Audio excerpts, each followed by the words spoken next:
Good morning students. It's a video of computer subject for class 7th, and in this video we will do the discussion about next statement, that is a if else statement.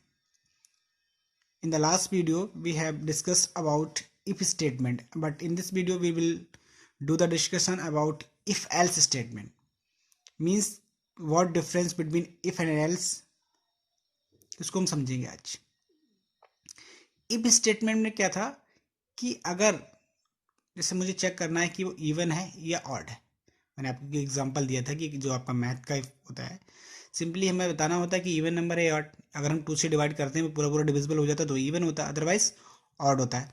तो अगर हम if का आप use करेंगे तो वो क्या करेगा, चेक करेगा। अगर आपकी कंडीशन ट्रू है तो वो आपको दिखा देगा इवन है, बट अगर फॉल्स है तो वो ये नहीं बताएगा कि ऑड नंबर ही है।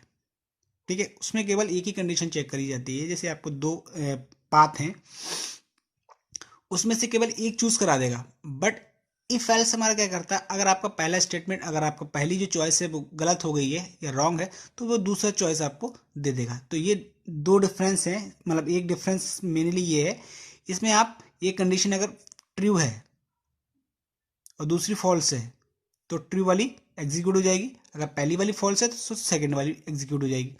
देख लेते हैं इसको। दिस स्ट्रक्चर चेक टैक्स एक्सप्रेशन, जो भी आपकी कंडीशन है उसको चेक करेगा।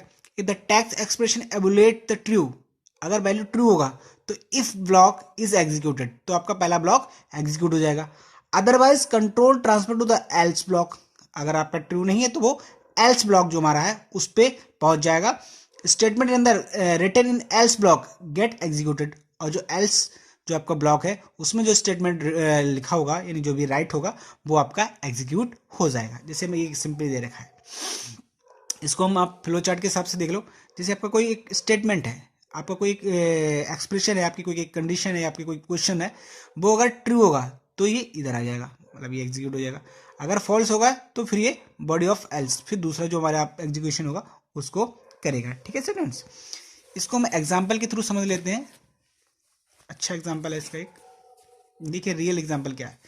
जैसे हमें चेक करना होता है कि जो हमारा वोट की एलिजिबिलिटी होती है, वोट अगर कोई भी इंडियन सिटीजन वोट कब कर सकता है, जब वो 18 ईयर या उससे ज़्यादा का हो जाता है तब वोट कर सकता है, otherwise they are not eligible for vote, उसके अदरवाइज वो एलिजिबल नहीं होता है। अब रियल कंडीशन को हम क्या करेंगे, देखो चेक किया मैंने क्या कर लिया है, चेक कर लिया है कि क्या अगर एज उसके 18 के इक्वल है या फिर ग्रेटर है, तो हम उसमें मैसेज क्या दे देंगे उसको, you are eligible to vote. Otherwise हम उसको क्या लिख देंगे, you are not eligible to vote. ठीक है, तो रियल एग्जांपल है ये। रियल कैसे प्रोग्रामिंग में क्या यूज होता है, देखिए ये अभी आपको कोड समझ में नहीं आएगा, बट आप समझना क्या है वो देखिए आप केवल यहाँ पे कॉन्सेप्ट, क्योंकि कोडिंग आपको भी बहुत बड़ी नहीं आती है, तो केवल आपको कॉन्सेप्ट समझना है कि क्या कॉन्सेप्ट हो सकता है। जैसे आपके जैसे मैंने इफ एल्स का भी बताया था, इफ और एल्स स्टेटमेंट का यूज कहाँ कर सकते हैं, तो इस कंडीशन में कर सकते हैं। अगर हम जो एज देंगे, अगर सपोज दैट आपकी मैंने एज दी 17, तो ये चेक करेगा तो 17 का 18 के इक्वल भी नहीं है और उससे ग्रेटर भी नहीं है, तो ये किस में चला जाएगा, ये फॉल्स हो जाएगा ना, फर्स्ट स्टेटमेंट, सॉरी कंडीशन आपकी क्या हो गई, फॉल्स, तो ये दूसरे में चला जाएगा और ये दिखा देगा you are not eligible to vote. अगर यहाँ पे आपने 19 दे दी तो क्या हो गई, कंडीशन हमारी ट्रू हो जाएगी। कंडीशन ट्रू हो जाएगी तो आपका पहला वाला जो आपका स्टेटमेंट है वो एग्जीक्यूट हो जाएगा, मीन्स आप क्या हो जाएंगे, एलिजिबल हो जाएंगे वोट के लिए। Okay students, that's all about today and thanks a lot.